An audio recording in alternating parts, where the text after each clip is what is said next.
पूरे मामले में रिपब्लिक भारत ने मुक्तिधाम मुकाम के पीठाधीश्वर रामानंद जी महाराज से खास बातचीत भी की। उनकी तरफ से क्या कुछ कहा गया है, आपको वो भी सुनवाते हैं। मुकाम के पीठाधीश्वर रामानंद जी महाराज हमारे साथ में मौजूद हैं, हम बात करेंगे। महाराज जी, एक मसला 26 साल से आपने भी सुना देखा और आप चूंकि समझते भी हैं उस चीज़ को कि 26 साल पहले एक फिल्म की शूटिंग हुई जोधपुर में, काकानी में एक शिकार हुआ जिसको लेकर के सलमान खान लगातार जोधपुर भी आते रहे, न्यायालय ने उन्हें सजा भी दी। लेकिन एक बहुत बड़ा मैसेज ये है कि मुक्तिधाम मुकाम में आकर के माफ़ी मांगनी चाहिए सलमान को। एक मुद्दा ये है, लेकिन उनके पिता सलीम खान ने कहा कि सलमान माफ़ी नहीं मांगेगा, वो कॉकरोच तक नहीं मार सकता, वो जानवरों से प्रेम करता है। ये झूठी बात है। अगर जानवर से वो प्रेम करता तो उसको फिर जो है सज़ा क्यों होती, कोर्ट सज़ा क्यों देता? उस मसले पर तो लगातार बहुत विचार विमर्श चल रहा है, ऐसी कोई बात तो है नहीं। वो सज़ा का भागीदार है। वहाँ जो चश्मदीद गवाह हैं उन्होंने उस समय उसको जो पकड़ने की कोशिश की थी वो पकड़ाया नहीं, उसके पीछे मोटरसाइकिल लेकर के डंडा लेकर के भागते गए जोधपुर जो है किले तक। फिर वो किले में घुस गया, उसके जितने भी अस्त्र शस्त्र थे वो वहीं रह गए और हिरण भी शायद वहीं रह गया। तब उसका प्रूफ सब जो कोई मिल गए तो उसमें वो दोषी कैसे नहीं है। तब जो है कोर्ट ने उसको दोषी माना है, दोषी मानने के बाद सज़ा हुई है, सजा में वो जमात से छूटा है, फिर झूठ बोल रहे हैं। बाबा सिद्दीकी एक ऐसा नाम था मुंबई में जो सलमान खान का करीबी जिसे कहा जाता था, उसकी हत्या हुई। उसके बाद से उसका परिवार, सलमान का परिवार, सलमान के करीबी बहुत ज़्यादा चिंतित हैं। सलमान खुद नहीं, लेकिन सलमान की कई चीज़ों पर वो माफ़ी मांगने के लिए तैयार है। वो कहते हैं कि बिहाफ ऑफ सलमान खान हम माफ़ी मांगने के लिए तैयार हैं। अभी आपको भूख लगी है, रोटी मैं खाऊं, आपकी भूख मिट जाएगी? आपको ही खाना पड़ेगा ना वो तो जी। तो वो जो कुछ घटना उसने घटाई है, दूसरों का क्या मतलब है?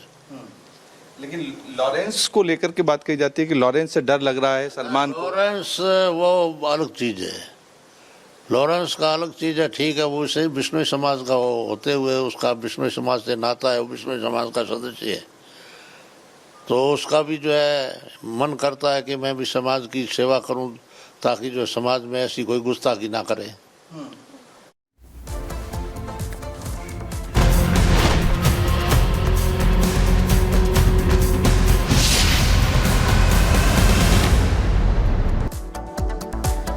और इसी बीच अगली खबर आपको बताएंगे। मुंबई पुलिस ने एकता कपूर का बयान दर्ज किया है और साथ ही 24 अक्टूबर को अगली पेशी के लिए बुलाया गया है। बड़ी खबर आपको बता रहे हैं, मुंबई पुलिस ने एकता कपूर का और उनकी मां का बयान दर्ज किया। साथ ही मुंबई पुलिस ने एकता कपूर को 24 अक्टूबर को पेश होने के लिए कहा है। एक आपत्तिजनक बयान को लेकर एफआईआर दर्ज होती है। मुंबई पुलिस ने पॉक्सो एक्ट के तहत केस दर्ज किया है। ये बड़ी खबर आपको बता रहे हैं। क्या इसके बाद एकता कपूर की मुश्किलें बढ़ेंगी या नहीं, बड़ा सवाल है।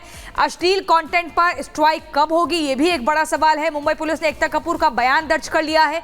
24 अक्टूबर को फिर से पेश होने के लिए कहा गया है। बड़ी खबर आपको बता रहे हैं, 24 अक्टूबर को एकता कपूर की पेशी होगी और उनकी मां के खिलाफ यानी कि शोभा कपूर के खिलाफ भी मुकदमा दर्ज हुआ है। ये बड़ी खबर आपको बता रहे हैं। और यहां से आपको बता दें, आपत्तिजनक सीन को लेकर एफआईआर दर्ज होती है, जिसके बाद आज बयान दर्ज हुआ है। 24 अक्टूबर को दोबारा से पेशी होगी और यहां से एकता कपूर की मुश्किलें बढ़ती जा रही हैं।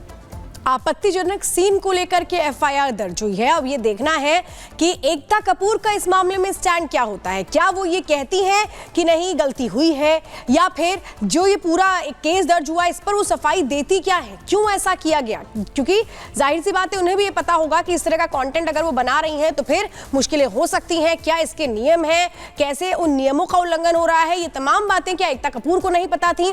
जिस तरह से अब एकता कपूर मुश्किलों में घिरती नजर आ रही हैं क्योंकि आपत्तिजनक सीन को लेकर के ये एफआईआर दर्ज की गई है। इस एफआईआर का जवाब क्या देती है एकता कपूर, इसका इंतजार।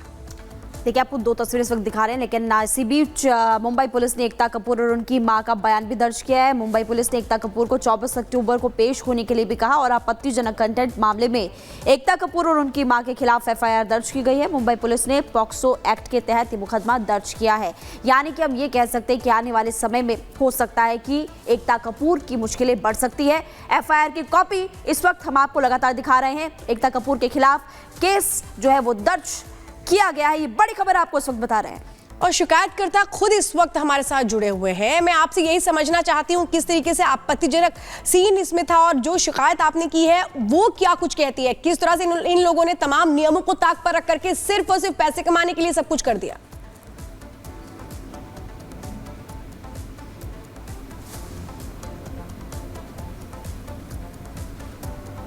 आपको आवाज आ रही है हमारी? चलिए फिर से हम जुड़ने जी अगर आवाज आ रही है तो मैं यही समझना चाहती हूँ क्या शिकायत दर्ज करवाई है आप लोगों ने, क्या कहा उसमें? शिकायत ये थी कि कुछ वर्ष पहले अल्ट बालाजी की वेबसाइट पर एक अश्लील वीडियो वायरल हुआ था। उस वीडियो में एक नाबालिग लड़की को इंडिसेंट तरीके से प्रस्तुत किया गया था। उसकी शिकायत हमने मुंबई पुलिस कमिश्नर साहब को दी थी। वहाँ से बेहद ही बड़ा आश्वासन मिला था कि इस विषय पर जल्द से जल्द पोस्को एक्ट के तहत कार्रवाई होगी, पर फिर मुंबई पुलिस ने उसे अनदेखा करना चालू किया। फिर हमने चिल्ड्रन राइट कमीशन को एक पत्र भेजा जिसमें चिल्ड्रन राइट कमीशन ने मुंबई पुलिस को एक्शन टेकन रिपोर्ट जमा करने का आदेश दिया। फिर भी मुंबई पुलिस ने उस विषय को अनदेखा किया। मुंबई पुलिस ने ये 3 वर्षों में सिर्फ और सिर्फ एकता कपूर जी को बचाने के लिए सेवाएं दी थी। आखिरकार हमने कोर्ट में एक याचिका दी जिसमें कोर्ट ने निर्णय लेते हुए एक फैसला दिया कि इस विषय पर पोस्को एक्ट के तहत कार्रवाई की जाए। अब जाके मुंबई पुलिस ने कार्रवाई की है, पर अभी भी मुंबई पुलिस ने इन 3 दिनों में कोई भी ऐसा एक्शन नहीं लिया जो एक आम नागरिक के साथ लिया जाता है।